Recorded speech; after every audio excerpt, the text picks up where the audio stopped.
Дүйнө жүзүндөгү жана Кыргызстанда болуп жаткан окуялар менен тааныштырабыз. Кутман кечиңиз менен. Жаңылыктардын кыскача түрмөгүндө имамдардын билим деңгээли сыналды. Аттестациядан кулаган медресе жетекчилери четинен иштен алынууда. Орусиялык оппозициячыл саясатчынын интернетке тарап кеткен баяндамасына карата Рамзан Кадыров түшүндүрмө берди. Аларда Барак Обама Кубадагы Гуантанамо абагын бирөтөлүү жабуу сунушун берди. Бул Америкадагы саясатчылардын дароо сынына кабылды.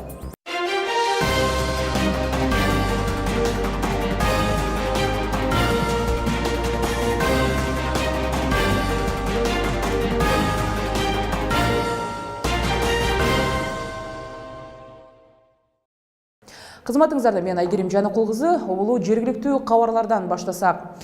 Кыргызстандагы адам укуктарынын абалын чагылдырган баяндамалар угузулду. Алгачкы ирет өтүп жаткан улуттук жыйында жарыяланган корутундуларда эмнелер айтылганын кийинки сюжеттен көрсөк.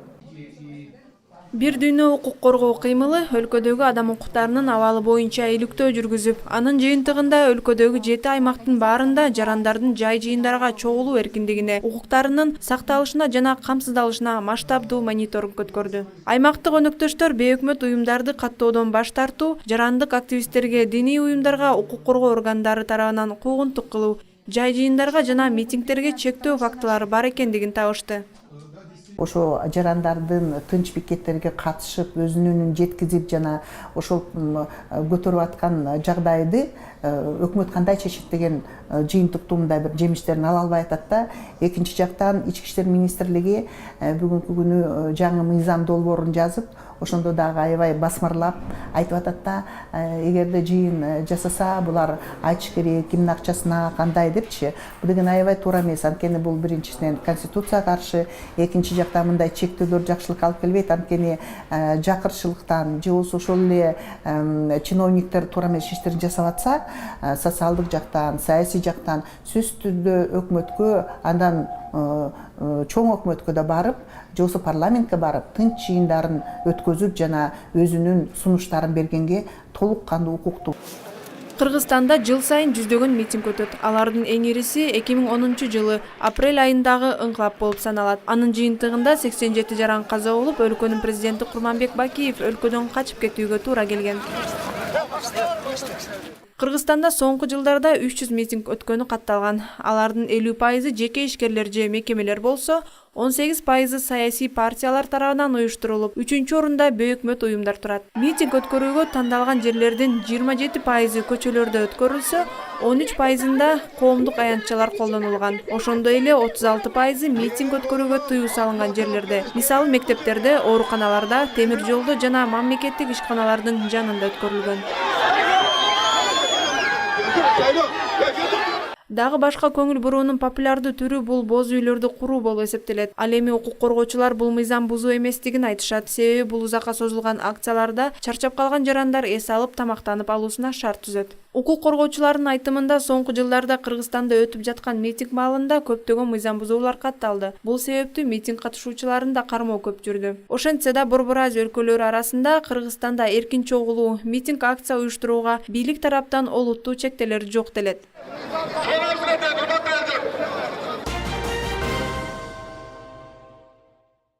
Берүүбүз улантабыз. Балыкчыда аскерди атып салган жоокерге карата күзөт кызматынын эрежелерин бузган үчүн кылмыш иши козголду. Эске салсак, 18 февраль күнү Балыкчыдагы аскер бүлүктө 19 жаштагы жоокер сүрөткө түшөм деп даярданып жатканда жанында турган шериги кокустан ок чыгарып алган. Алган жараатынан улам катардагы жоокер Дастан Муратулуу ооруканада көз жумду. Ал эми Балыкчы гарнизондук аскер прокуратурасы окуяга байланыштуу кылмыш ишин ачып, кесиптешин атып алган жоокерди камакка алгандыгын билдирет. Аларда Рамзан Кадыров орусиялык оппозиционер Яшимдин Немцовдун өлүмүнө 1 жылдыгына карата даярдалган докладынын интернетке тарап кетиши боюнча түшүндүрмө берди. Докладта айтылгандар менен чечен президенти макул эмес, ал кур сөз катары баалап, техникалык катадан улам жарыяланып кеткенин билдирди. Интернет сайтта 5 кара мүнөт турган баяндамада Рамзан Кадыровдун жеке армиясын түзүп, түрдүү кылмыштарды жасап жатканы айтылат. Яшин Фейсбуктагы баракчасында Кадыровдун бул кадам менен чоң жардам кылды деп жазып, ыраазычылыгын билдирген. Дүйнө кабарларын улантабыз. АКШнын коргоо министрлиги Гуантанамо абагы жабылса, соттолгондордун 35ке жакыны башка мамлекеттерге өткөрүлүп берилерин билдирди. Пентагон эсебинде, эгер бул планды ишке ашса, 290 миллиондон 475 миллион долларга чейин каражат сарпталышы мүмкүн. Обама ал арада Конгрессти Гуантанамону жабуу планын жактырууга чакырып, президенттик мөөнөтү аяктаганча маселенин ачык калтыргысы келбегендигин билдирген. Ал арада буга дейин Ак үйдө Гуантанамо абагындагыларды АКШнын ичиндеги түрмөлөргө жылдырууга тыюу салган мыйзам Конгресс тарабынан кабыл алынган болчу. Америкадагы, Кубадагы Гуантанамо түрмөсүндө көбүнчө терроризм боюнча айыпталып соттолгондор кармалат. Кайрадан жергиликтүү кабарлардан баштасак, диний мугалимдердин билим деңгээлисин алууда Кыргызстанда жүргүзүлүп жаткан аттестациянын биринчи айлампасында 59 медресенин мүдүрлөрү иштен алынды. Муфтият жана дин иштери боюнча комиссиянын негизги талабы диний мугалимдердин светтик жогорку билими болушу керек. Жетекчилери иштен алынган медреселердин иш тартибин кайра карап чыгууга 1 ай мөөнөт берилгендиги айтылууда. Учурда өлкө боюнча имамдардын билим деңгээлин көтөрүү жаатында мамлекеттик ыйман фонду аракет кылып келет. Диний мугалимдердин билиминин тегерегинде сөзүбүздү дин иштери боюнча мамлекеттик комиссиянын төрагасы Бактыбек Осмонов менен уланткан турабыз. Бактыбек мырза, кутман кечиңиз менен айтсаңыз, аттестациянын эң негизги талабы бул диний сабак берем деген окутуучулардын жогорку светтик билими болушу керек деген талап экен. Аттестацияга чейин бул талап менен өтпөй калган окутуучулар көп болду беле?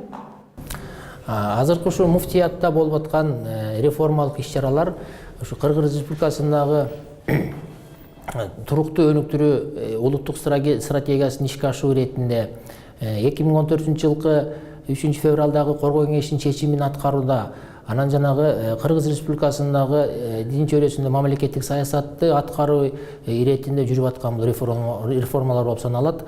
Бул реформалар азыркы диний окуу жайлардагы жүрүп аткан реформалар, бул ушу дин система, диний муфтияттын жүрүп аткан реформасынын экинчи этабы, себептигинде биринчи этабы буга чейин ушу дин кызматкерлер, казият, муфтияттын кызматкерлери болгон. Эгерде экинчи этапка токтоло кетсек болсок, бул азыркы учурга чейин ушу бүгүн башталды. Бүгүн 24 февралда ушу биринчи алгачкы аттестация иштери башталды.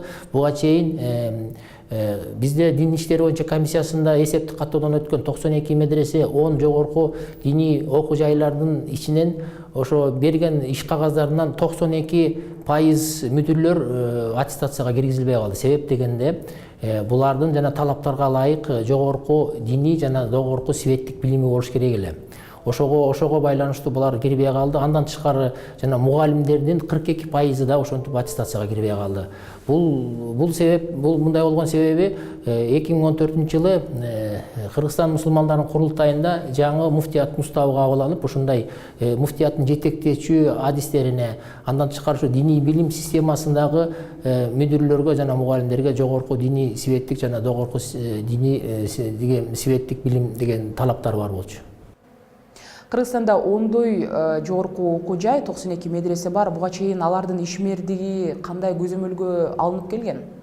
Негизи бул ошо биздин муфтияттын тарыхында, негизи эгемендүүлүк башталганда Кыргыз мамлекетинин тарыхында бул биринчи жүрүп аткан масштабтуу реформа болуп эсептелет. Себеп дегенде буга чейин муфтият өзү алгачкы өз күчү менен өткөзүп келген экен. Мында баягы өзүнүн эле ичинде өткөзгөн. Мында болсо деген коргоо кеңешинин чечиминин сунуштарынын негизинде бул ошо муфтияттын аттестациялык жана конкурстук комиссияларына муфтияттан тышкары ушу алардын суранычы менен биздин дин комиссиясынын өкүлдөрү бар.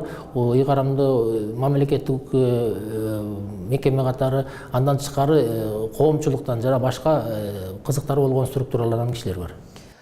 Бул кампания негизги максаты диний экстремизмди алдын алуу делип жатат. Анан дин комиссия тарабынан дагы кандай иш-чаралар өтүп жатат? Кыскача токтоло кетсеңиз.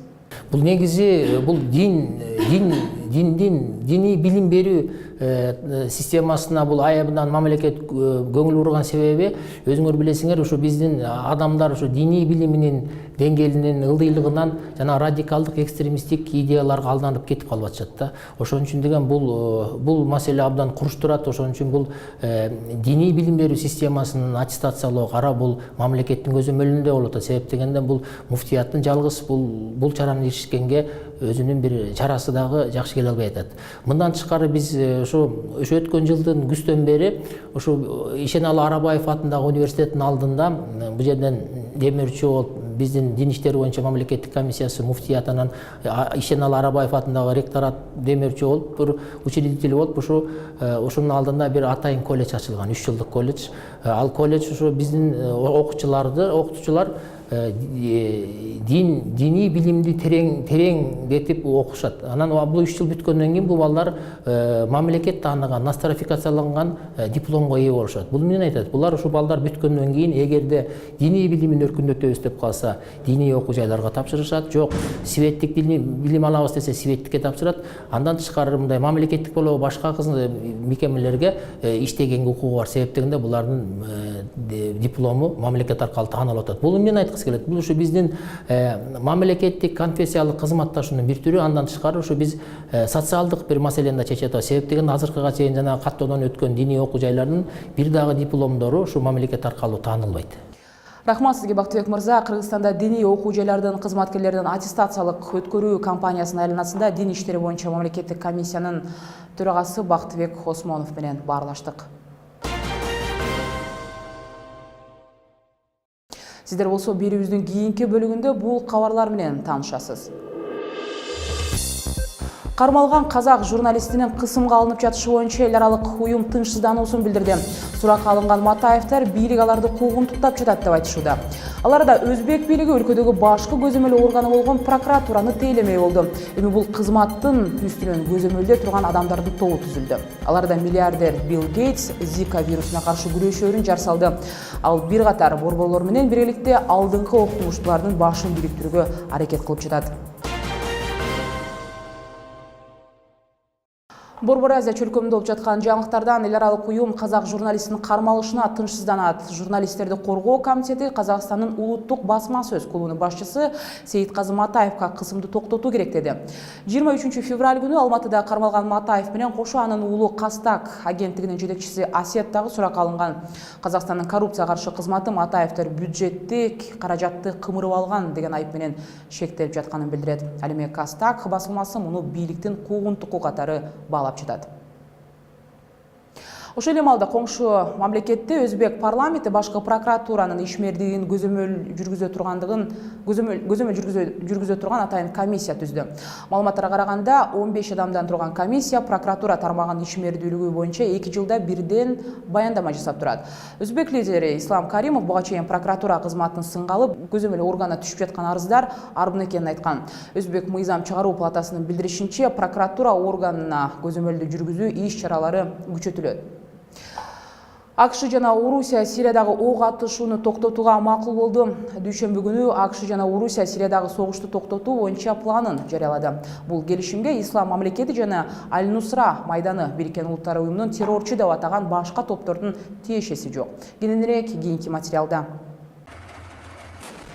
Орусия менен АКШ Сириядагы согушту токтотууну макулдашты. Келишим 27 февралдан тарта күчүнө кирет. Бул АКШнын мамлекеттик департаменти тарабынан берилген биргелешкен билдирүүдө айтылат. Барак Обама менен болгон телефон аркылуу сүйлөшүүлөрдөн кийин Путин атайын кайрылуу жасаган. До полудня 26 февраля 2000 Сириядагы согушчандар келе жаткан 26 февраль күнү бизге же америкалык өнөктөштөргө ок чыгарууну токтоткондугу тууралуу билдириши зарыл. Орус жана америкалык согушчандар бул топтор бар аймактарды карта аркылуу биргеликте аныкташат. Аларга каршы ырастоого Сирия Араб Республикасынын куралдуу күчтөрү тийиш. Орус куралдуу күчтөрү жана АКШ баштаган коалиция жүзөгө ашыруусу мүмкүн эмес болот. Против них боевые операции вооруженных сил Сирийской Арабской Республики.